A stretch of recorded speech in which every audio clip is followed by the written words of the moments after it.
But then when it comes to localization, it takes into account many other characteristics like the culture of the country, specific terminology. If you want to convey meaning and if you want to be culturally relevant, you would localize it. So you have someone native going through the text and localize all those expressions, even like when it comes to humor, for example, you cannot simply translate a pun from English to any other language, right? It needs to be localized. There's something equivalent in the other language that you can use. It's really hard to find that person that is a native speaker of a particular language that has an extremely good understanding of iGaming, of casino games, sports books. Really hard. That's one of the hardest parts of the job, right? So if an operator would like to have this team in-house, they will struggle to find these people and to manage them. You have translation management systems, for example, that allow you to have translation memories that will ensure consistency of terms. Say that you start translating in-house, you give some work to a person, some other work to someone else. They will be translating in different ways. They will be translating words in different ways. Terminology is not going to be consistent, and you're going to end up with having games with different terms for the same thing. And that doesn't build trust. That just creates some confusion in your players. It actually damages the trust. If you are able to acquire new players, if you are able to retain your players through communication, so through correct use of language, through correct use of terminology, through building the trust that it's needed, then you have a perfect recipe. Think that you have either relying on an AI tool or anything fully automated, and you just simply rely on that and you publish it, you might be facing real big troubles, right? So you might as well not risk it. We see AI as the heavy lifter, right? When you have chunks of text to translate, for example, you have millions of words. AI does, or large language model, or neural machine translation model does the heavy lifting. It's fast, and then the human is still in the loop to make it relevant to the post editing. But you cannot do this with generic AI, with generic large language models. They need to be trained models with your specifics. You have the humans that make it perfect, but it improves dramatically the turnaround time. That's where we see AI as a game changer. The turnaround time, the go-to market is much faster nowadays. I think, especially if you don't speak more than one language or two, you don't really understand how complicated and complex this can be. When you ask about the most common mistakes, this is one of them. It's like relying completely on an automated tool when you have no idea how to measure the risk of what you're doing.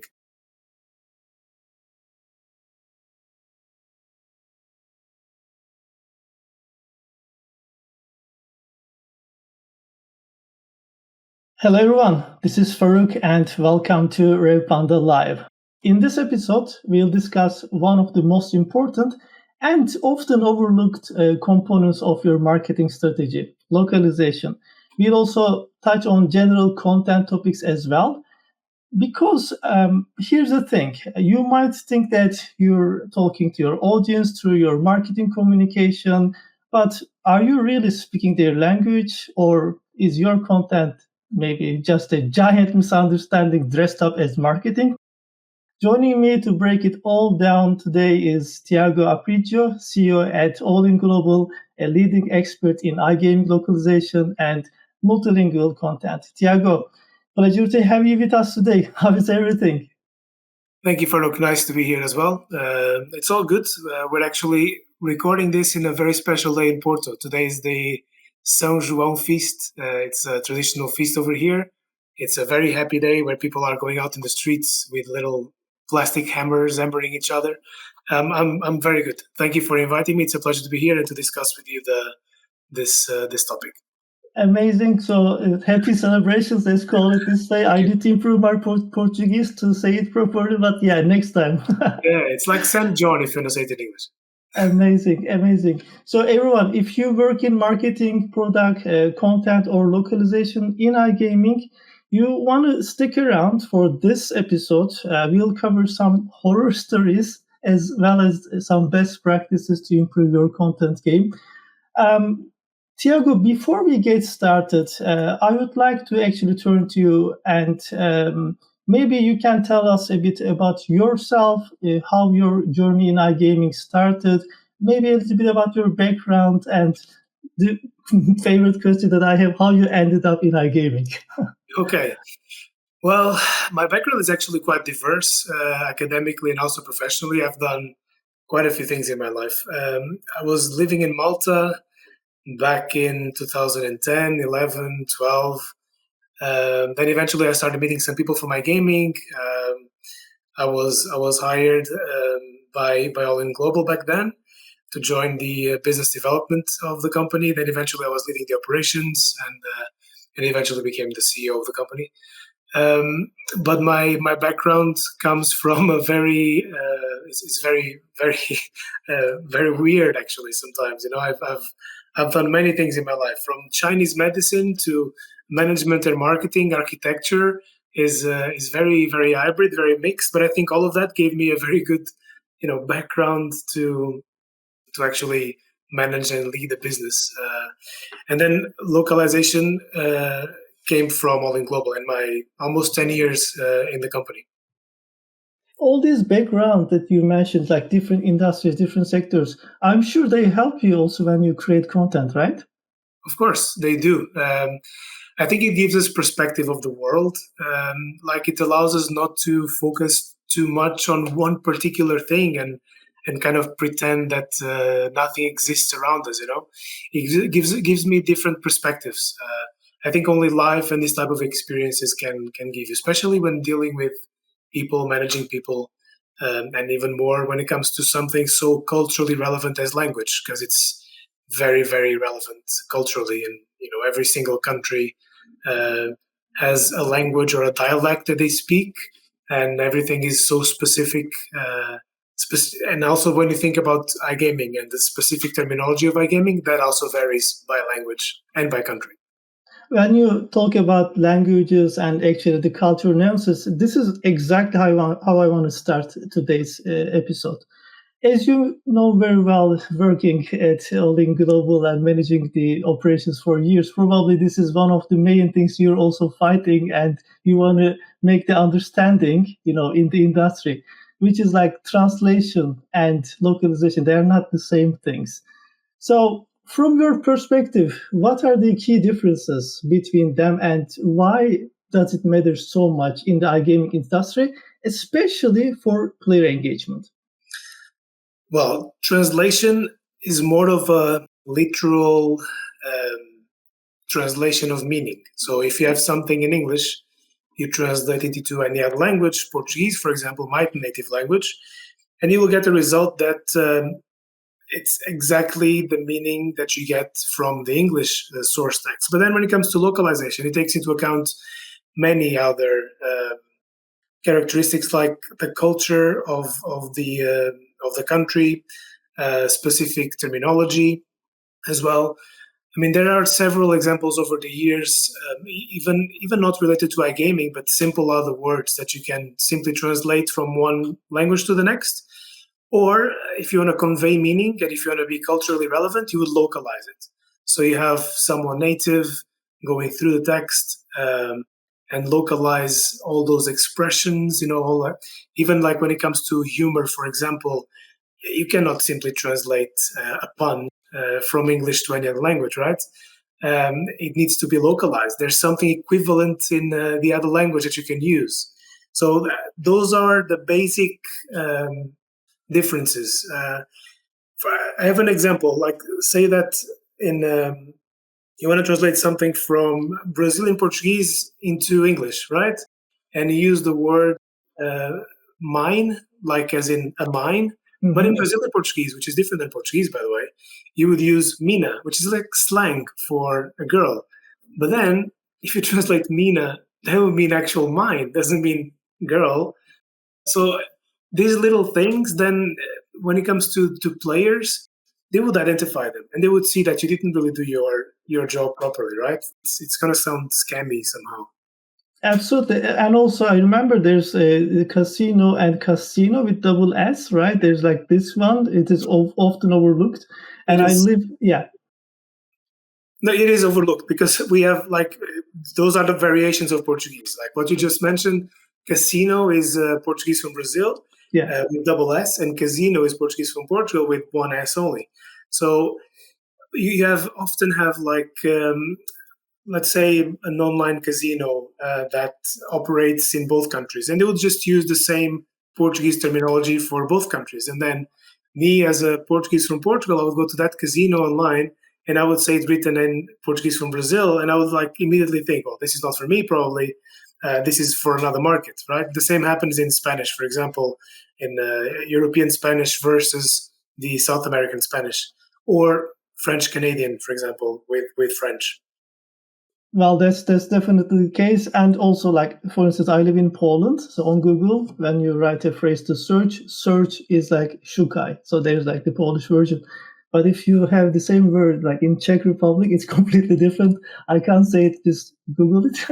Okay. So there are different, ways of saying things, and localization is important. And also I see, yes, we'll get to those, let's say, horror stories and like some of the, bad practice, or, the things that you really advise to people. But I see even brands like they're sending retention emails in Germany in English language.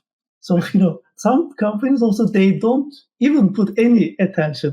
I'm fine, like, to see a couple of nuances different. That's even okay, let's say it. But some companies, they don't even put that effort. So maybe we'll also get to there.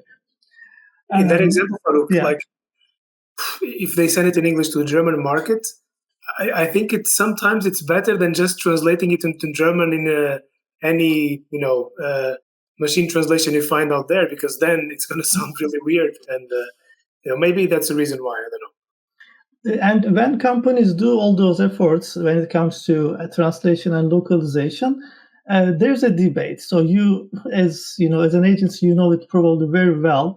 So whether to build an in-house team or work with a specialized agency such as All In Global, what's your take on each approach for iGaming brands here?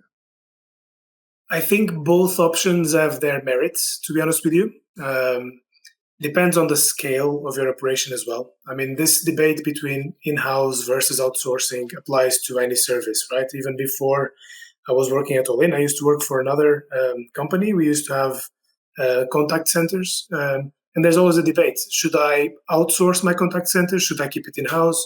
Within the localization world, the debate is very similar. There's a sweet spot when it comes to operational efficiency. But the problem is that the way most of the brands see having their translation or localization operations in-house is very different than what we see as a localization or translation workflow or process. Most brands that actually have their in-house localization would actually do localization with native speakers that have other functions in the business. So you would say you have a customer support team in the business, and you would give them tasks of translation and localization just because they are native in a certain language. There are a few good examples actually in our industry of companies that actually have dedicated localization teams. Those are very good examples. And we work on hybrid modes with those actually. We either work with them to develop some translation technology, for example, like Craig that we've developed, and they would use our technology, and then their in-house teams would actually do the final verifications. They add the brand tone and whatnot. And then we would have some other clients that only have a few languages in-house, and they outsource the remaining languages that we do. We do over 100 languages and dialects.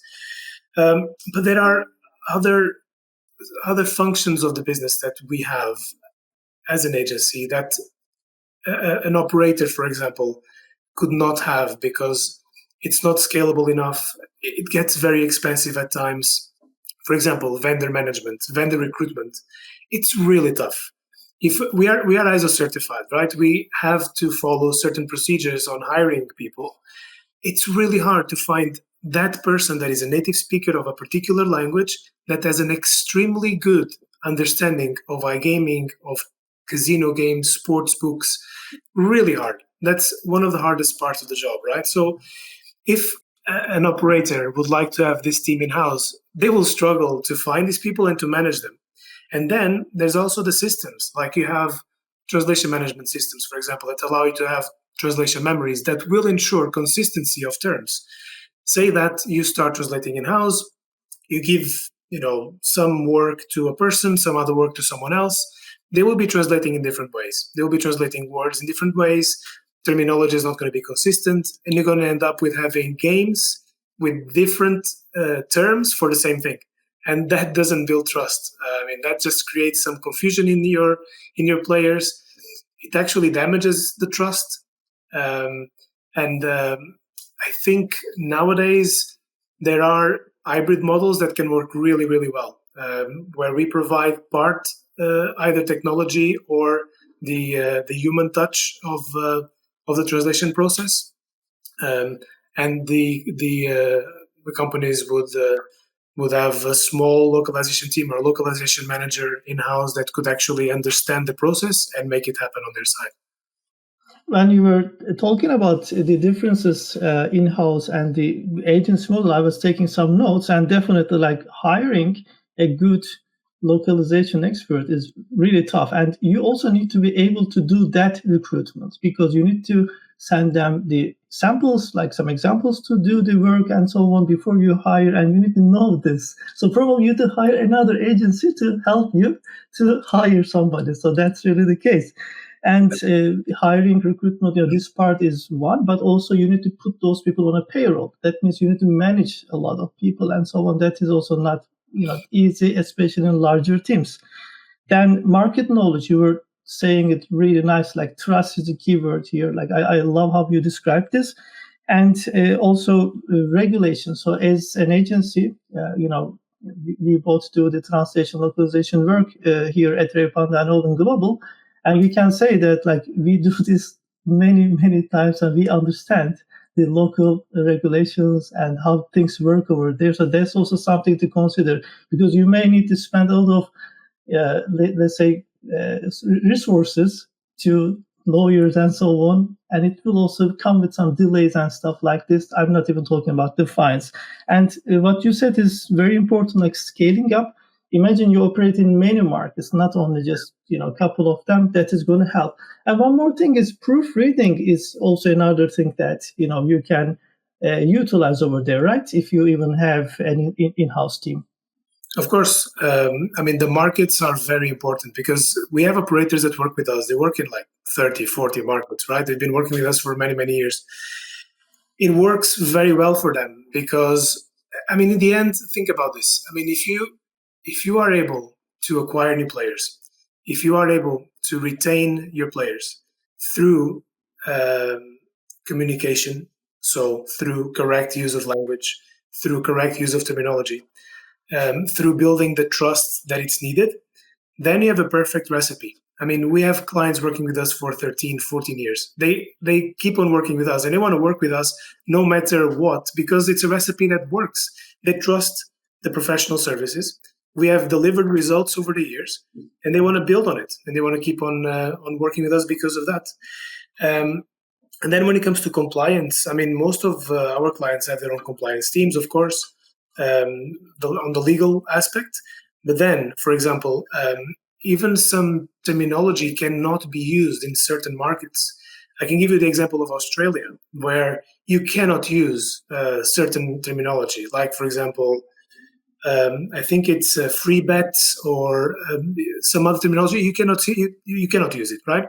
So think that you have either relying on an AI tool or anything fully automated, and you just simply rely on that and you publish it. You might be facing real big troubles, right? So you might as well not risk it to that point. Definitely. And by the way, there's a joke about AI, because in our podcast, our fellow viewers, followers, they always tell me, okay, I wonder at which minute you will talk about AI. So yeah, guys, I'm dropping it here. It's like 50 minutes or so. So after I think 2021, 22 times, when all these large language models broke into the market, we saw a massive wave of companies finding themselves so confident to rely on just AI for translations and content. And nowadays, especially like since the latest Google algorithm updates, we see that many are coming back to human-generated, or maybe we can say human-adjusted, could be also the right word to say, localized and relevant content. So I am so curious about your point of view here. Why is that shift happening, and what risks did companies face with AI-only strategies? So we actually have been using artificial intelligence for translations from 2018-19. That's when we started developing our own first machine translation engines with neural machine translation technology. It was disruptive back then for iGaming, and the way we were doing it was that we were customizing each engine per client, right? So it kept the outcome relevant per client. And then large language models already existed, and then they became publicly available in 2022-23, like you mentioned, November 22 with GPT 3.5. And that's when we saw massive adoption, right? Everyone went crazy about it. Like this is it. This is everyone is going to go to ChatGPT, and then you have massive adoption. And with all fairness, it's an excellent model, and it's evolving really, really well. But then there's the realization part when you start, okay, well, this is nice, but it's not producing the results I want, right? It's somewhat repetitive. It's not as creative as I expect it to be. If you think about it, it's trained with data that is available online, so it will be somehow limited to that for the time being. So then you have Google, right, that started penalizing AI-generated content.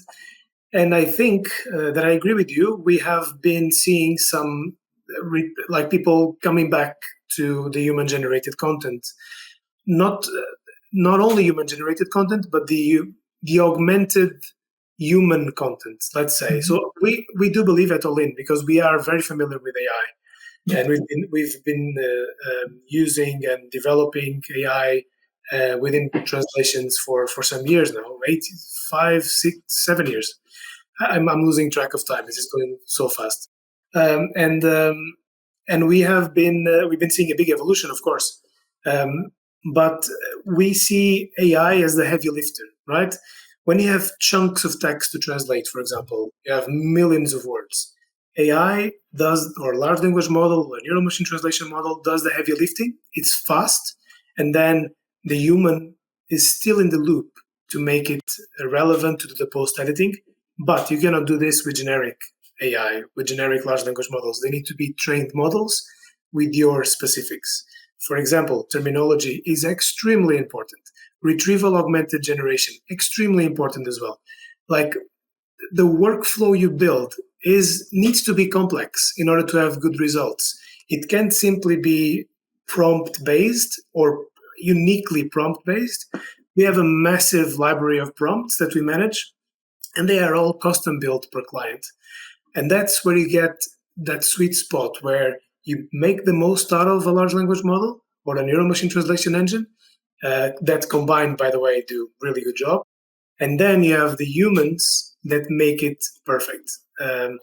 But it improves dramatically the turnaround time. And that's where we see AI as a game changer. The turnaround time, the go-to market is much faster nowadays.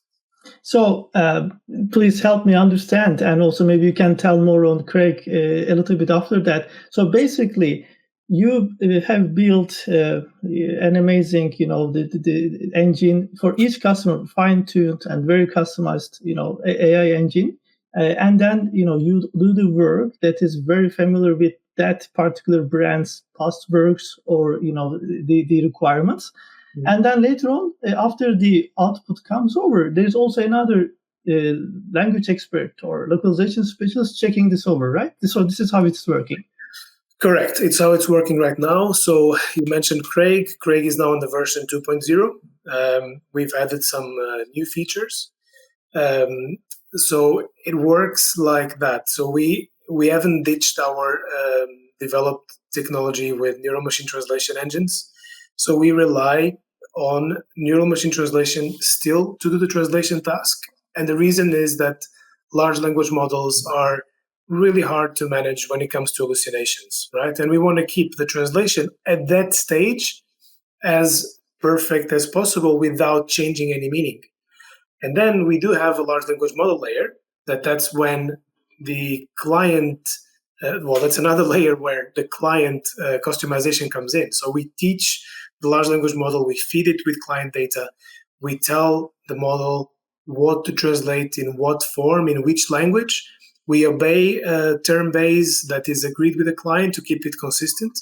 And that's the workflow that makes things work. And now we have actually developed our own quality estimation tool. And this is the game changer when it comes to the cost for the client, right? So we can now start predicting the quality of each segment that goes through the process. And that will tell us which segments actually need human revision. Because not all will need, because some of them might have been translated before, for example. Some of them have good quality. But then those that are identified as needing a human revision go straight to a native human linguist that has been working with us for many years and get perfected, and the machine learns. So it's a loop, and it gets better over time. I see. Can you tell also how it works with scaling up content operations with iGaming brands? Like, how does it work? For example, like they come to you and they actually drop what they want on Craig itself, or they communicate with your, let's say, customer support, and they order it through yourself, and the final product is sent to them. How this whole thing is working, the process-wise? Yeah, we have several options actually. So there will be like a full self-service option. We have a Craig portal. We are developing a new version of the Craig portal, by the way. It's going to look really, really nice.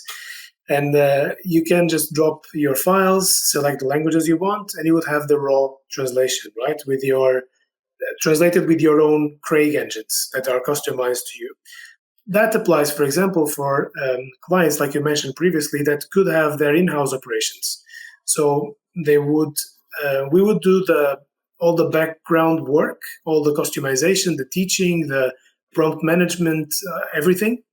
And we'll give you a ready-to-go model, and you use it to translate everything you have in whatever languages you have. Not whatever language. Right now we have 25 perfected, and we're building more. And then your in-house team, for example, could do the work of the human verification or the human post-editing. And then we have the other process, which would be you would still have a project manager on our side that also acts with like some sort of consultant, because that's what our project managers do. All of them are language professionals with years of experience in language management and translations. So they would act as your consultants, always available, and they would manage the process for you. So you would send either a file or through an API, or we can work with any sort of environment, and they would do all the translation process that could go through the Craig. And then our team of post editors will do it, and then we'll send you back the files or an API or whatever. I mean, we can connect with mostly anything actually. So there's different ways of dealing with us. I see. So depending on brands, how they would like to operate themselves, they can choose one of these options. And anyone here like watching us, content managers, marketing managers, the bottom line for me is this: it's no longer your like free version of ChatGPT or some other like language model that you go and you just prompt something that is based on some cheap data, because nobody will give you the latest data set. They will give you this old data set that is collected probably a couple of years ago, and that will be like repeating words. Like, you know, everyone is thrilled nowadays, as you know, or in the, let's say, changing times or something. So the AI phrases are all recognizable right now. So whatever you get from this kind of things is going to be like pretty lower quality, and it will shout like, hey, I am AI generated. But with Craig, what I understand is that the data set is very, very much customized and fine-tuned for each brand, right? 100% customized, exactly. That's amazing. There's no generic data. We customize 100% per client. If the client has some data for us, for example, we have built Craig engines for existing clients. They have their own translation memories of all the translations they've done with us over the past few years. So that is gold. Like, you can just train an engine with that, and it will improve immediately, which is great. So yeah, we don't have a generic engine. We have customized per client. Yeah. Thiago, I already see questions coming. So let's say, for those clients that you're working with for years, okay, you have got enough data sets, right? But what about those who are just, onboarding with All In Global and your services and they want to use Craig, what they need to do? Well, of course, we've developed over the years iGaming terminology data sets, as you mentioned, right? So there will be the term bases in many languages. We would always request, there's always a work done with the client in the beginning. So we would request them to have a set of approvals when it comes to terminology. We would also study a bit the brand, have a look at what was done before, and then we'll take it from there. We don't start from zero, but with some clients that, for example, have absolutely no data because they don't have or they don't want to share, it's also possible, of course. Yeah. We would build a Craig engine from scratch, but with iGaming terminology that at that stage would not be client specific, but will become in a short period of time, really, because the more you translate, the more you're teaching it and the more it learns. And we will always create a term base that is a list of approved terms, so to ensure consistency. Right. Thiago, you're in the game for 2 decades already, I think, in iGaming industry, right? So you're working with hundreds of brands already, and you said some of your clients are working with you really a long time. And I think you're the right person to ask this question. What are the most common localization mistakes you see in iGaming companies they make? And especially, you can tell me more when they are expanding into new markets, what they usually do wrong. So please tell us.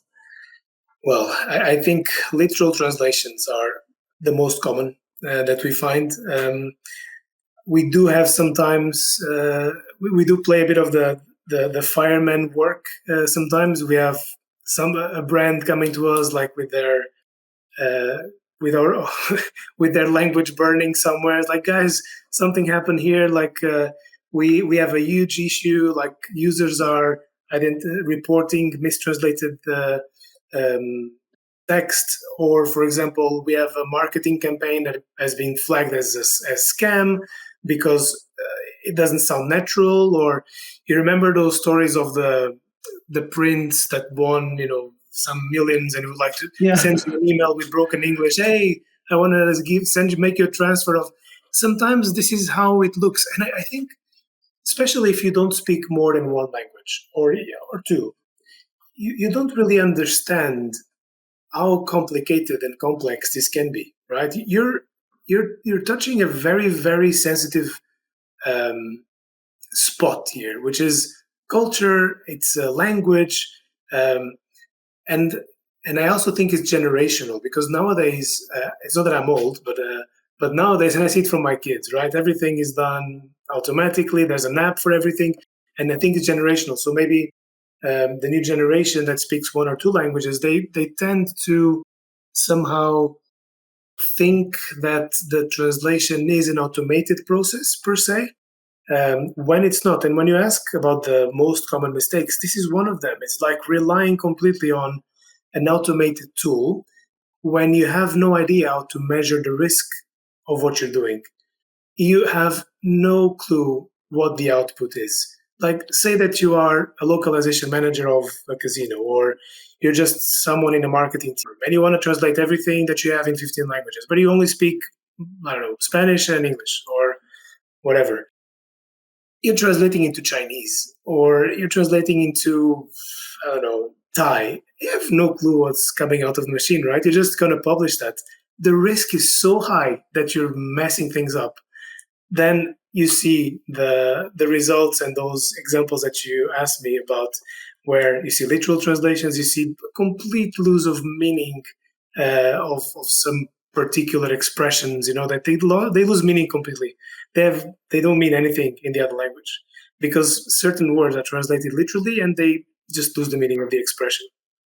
What you said is very important, like directly the image of the brand and the trust. Of course. But also, you don't even need to hear from customer service or how the brand looks like. You can just simply look at your dashboard. Even you believe that you're doing good localization, if your conversion rates are going down for no reason, there must be something wrong. And I would definitely recommend any brand watching us today, like go and have a localization audit. So even you believe that you do things right, and congratulations if you are, so that's amazing, but it's always a good idea to do some localization audit by a third party or some special agency that is really like working in this particular field. So that's something that I would definitely recommend on top of what Thiago was saying.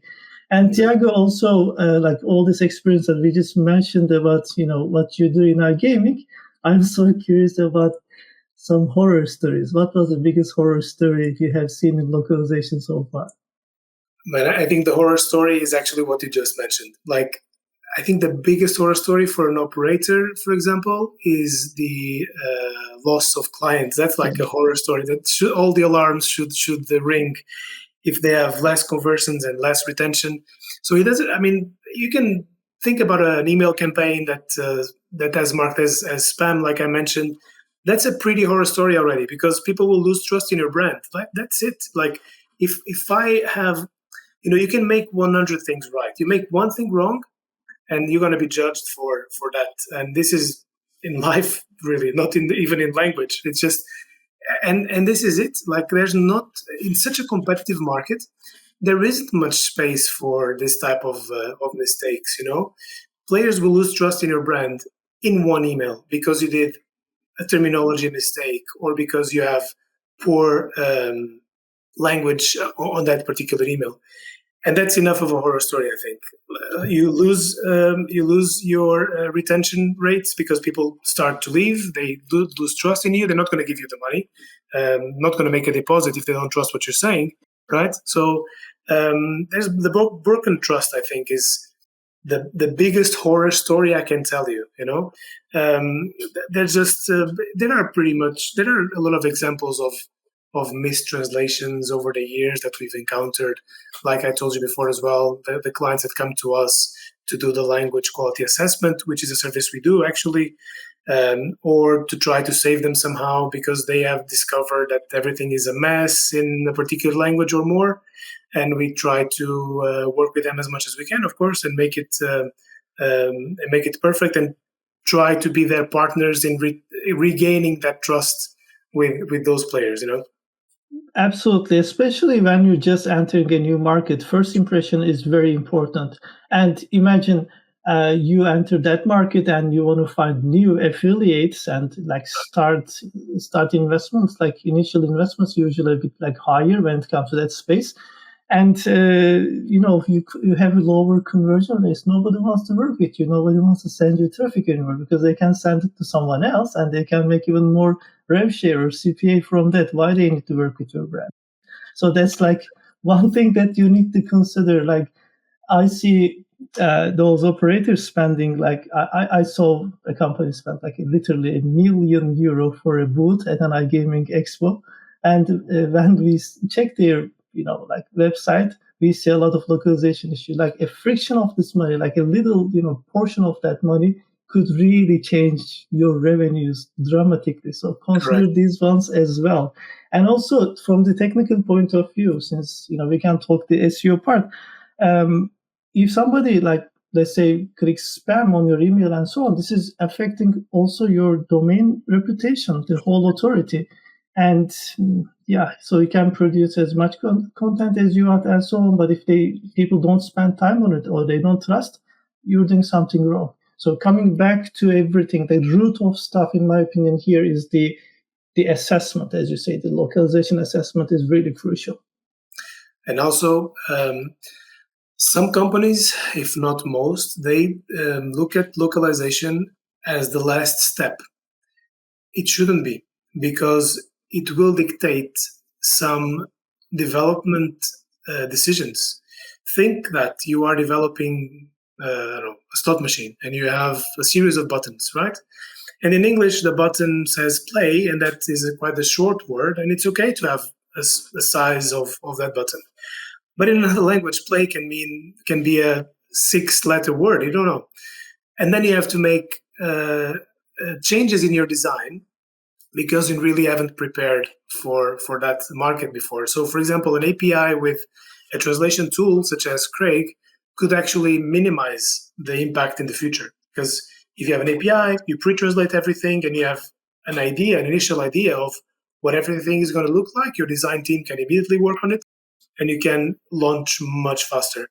And usually it's like, hey guys, we need to translate this. We need to go to market in a week, and we have 500,000 words to translate in 25 languages. Like, how can you do that professionally? 500,000 words to translate in.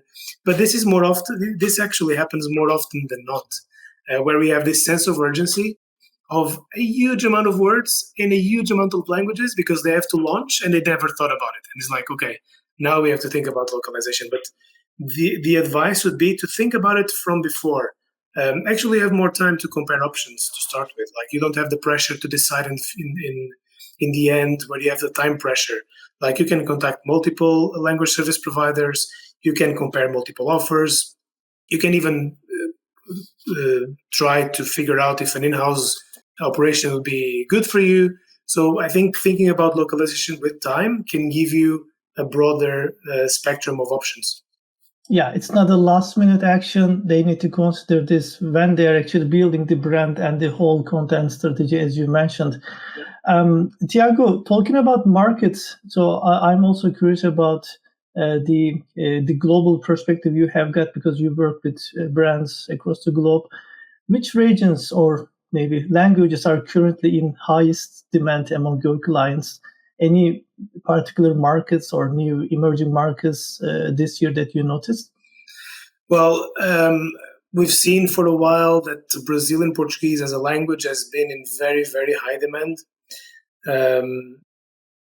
For example, in Asia, we can see that Chinese has always been very, very high demand as well. But it's been followed closely by other regions, by other countries and languages, like Thai, for example, or Indonesian.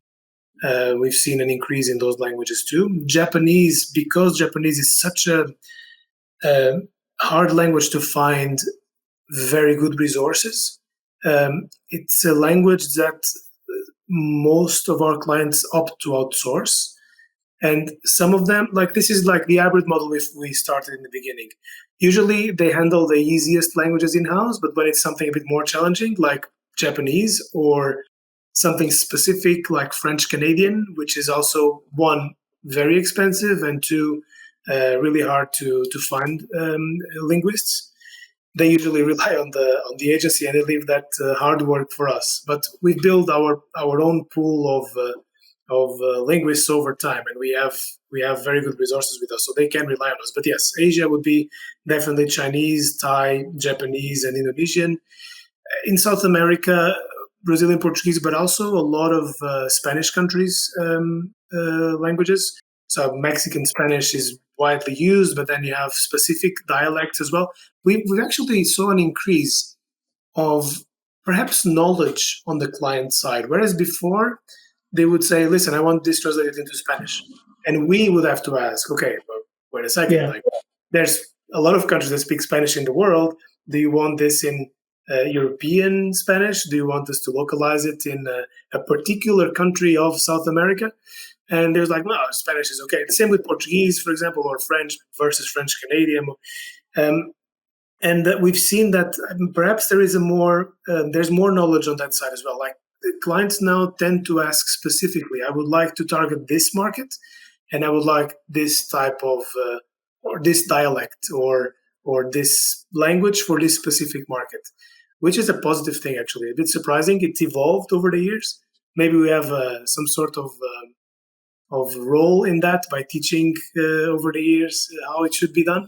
But yes, those languages are the ones that we've seen increasing on demand. Yeah, definitely. I believe you have some role in that too, Thiago, because I noticed you're going to a lot of events and speaking on the stage, coming to podcasts like you do now. So thank you for the education of the market as well. And I fully agree with you about this knowledge part. Yes, brands are getting more and more aware what's going on. And I heard, I think last year for the first time, I was asked, hey, do you guys do LATAM Spanish? I was like, hey, wait a minute.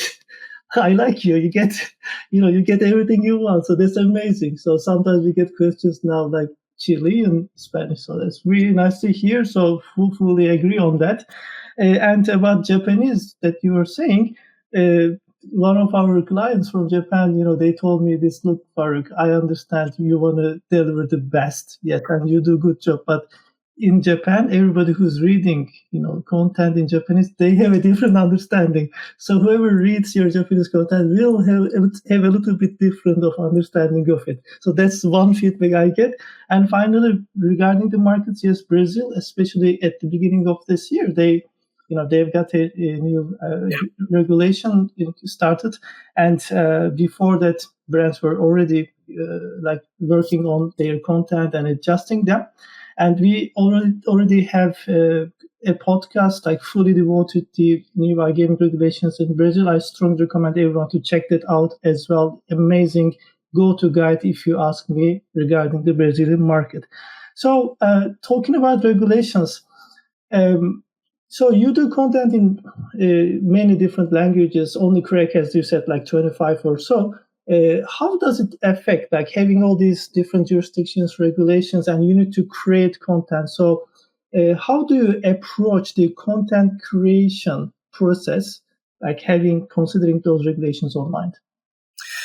Yeah, so when it comes to content creation, which is another service we also provide, so we provide human content writing, and for the content writing itself, we are not relying on any sort of artificial intelligence or large language models. We are doing it 100% human, because we believe that's what ranks better, and also it's the most original you can get, right?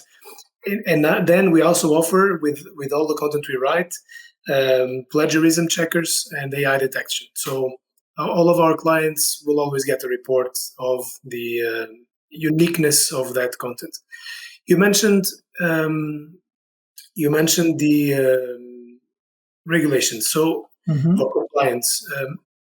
There is always a brief we ask from our clients, and the brief touches a number of aspects. Depending on the market, compliance or regulations could be one of them. So if they are targeting a specific market where there are more stringent regulations or compliance to be aware of, that is also part of the brief. And then our writer will always follow what is the best practice for that particular market.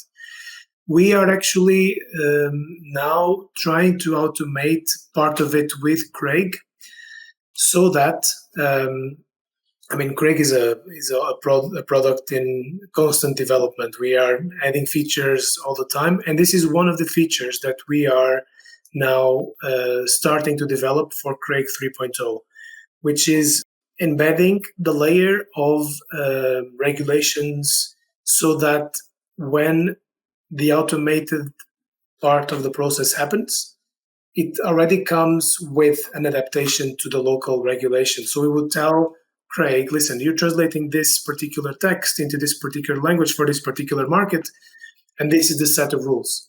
So when it translates, it will already take that into account. And then in the end, if there is a need for a human revision, for human post-editing, the linguist will also do a final revision according to that. Absolutely. Thiago, we talk about mistakes, we talk about horror stories. Let's talk about maybe some good examples, standout examples where localization or culturally adapted content clearly improved conversion, retention, or player engagement for your brands. Can you tell us any examples, any success stories maybe? Well, I can tell you the generic success story, because if I go too particular, I might have to mention names, and that's not fair. Yeah. But I think the success story here is the opposite of the horror stories I told you before, right? So I think just the fact that you have, All-in as a company, like maybe mentioned before, almost 2 decades. The fact that we have brands working with us for so long, that they have grown to. We have brands that started with us when they were startups, and they're now publicly listed. Think about this, right? They started with 1 market, 2 markets, and now they operate globally with our help. So we want to think that we are part of that success, because we are the ones that localize or write their content to drive revenue and more players and engagement and so on. So I think those are the real success stories. When language is done right, when translations or content writing is done right, it's a recipe that works really, really well for companies to grow.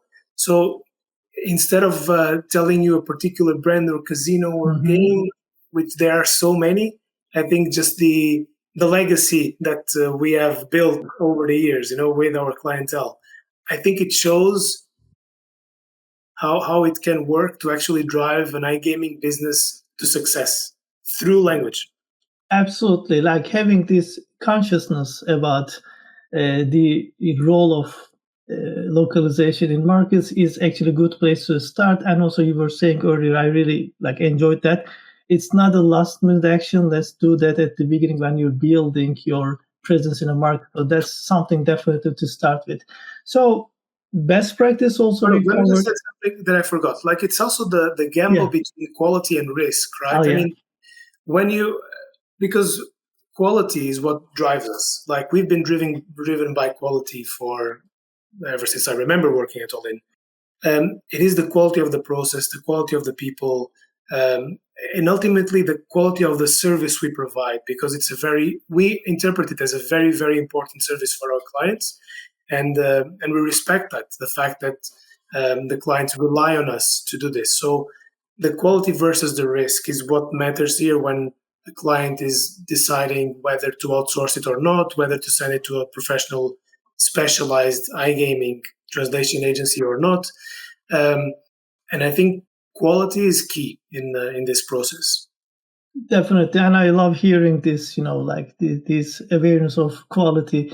Even, let's say, when doing this podcast, I do my best because my name is on that, right? So when I do something with my company, I want to do the best about it because, our logo is there. So definitely that's important. And after some time, you even have this organic relationship with your clients. So you become actually friends. So you want to really do the best for them and see the growth of that brand. Like you were saying, they started with you and some of them are listed publicly. So that's really amazing success story. Thiago, we talk about the best practices. Now let's look ahead a little bit. As you know, we talk a lot about AI today, and we know that it's developing rapidly, but cultural nuances are going to be still around. It's not, something easy to change. How do you see the localization or how it is evolving in the iGaming space, according to you? I think localization is evolving in iGaming the same way or in a very similar way that is evolving in other industries as well, which is adoption of technology. We've seen this coming from far, and we've developed our tools years ago when we started having our own in-house tools. And this is where it's going. So there's no denial. There's no thinking that it's not happening. It is happening. There is, however, some other considerations to have, which is the personalization. We call it hyper personalization, which is going to the detail of personalizing the tools and empowering linguists with these tools. So there is surely, I don't know, you can call it the augmented linguist maybe, or the we like to call our tools a large language model with a PhD in linguistics, because it is a highly trained large language model or neural machine translation with a PhD in a very specific and iGaming. So two, linguistics and iGaming bundled in one. So I think the future is surely about automation. It's surely about large language models or machine translation, as you can call it both. But it's also about the human intervention or the human in the loop of the process, because you need to consider your quality risk factor. And that's what's going to give you the edge to be successful in multiple markets at the same time, when it's not possible for, I would say, any company to have language experts in the 35 markets they are on in-house. It's just not scalable. We spoke about this before. It's just not practical as well. Yeah, I used to work at a company that is actually developing AI engines and so on. And back in like 2020, and at that time we were like talking about AI, and one of the common things coming to us, AI is going to take all the jobs and so on. But right now, I see from your example, jobs are going to be here if you can actually integrate AI with what you do. So that is actually kind of an opportunity here, right? Farouk, it's a revolution. Like, think about, I mean, this example comes up every time. The Industrial Revolution, right? Yeah. The world we have today. I mean, look outside of your window, on your streets, in your buildings, with everything you see around us. Like, I have an air conditioning unit in front of me. I have a house there, a bridge. Like, I have the Iron Bridge of Porto, Porto Luís. It's in front of me. That's a marvel of the Industrial Revolution. Like, when we actually started building machines for production, right? But that industrial revolution took years, decades, centuries, right, to develop, because technology was so much more rudimentary back then. This revolution we are living now, it's actually very interesting to be alive right now, because we are witnessing a major revolution in humankind. It's not in translations, it's in humankind. Artificial intelligence is going to change the world, like, as we know it. But as you said, like, it can be integrated in our day-to-day. It can be integrated in our professions. It can be integrated in language, for example. And we, as humans, will, over time, adapt. I think we are living a bit of a shock stage right now, where we don't know what's happening. We don't know where this is going. Like, there's a lot of confusion in the air. And speak with anyone in any industry, in any job. Everyone has something to say about this, from doctors to lawyers to anyone. And there's this kind of fear in the end in society, in humankind even. And also you have the dangers of AI, depending on how it's used. That's another topic entirely, but it can be very destructive too. Like, it's insane to think about that. It's absolutely, bonkers. But yeah, I think AI will be here for many years. We need to adapt. We need to evolve with it. And yes, it's one of those cases of adapt or die, maybe.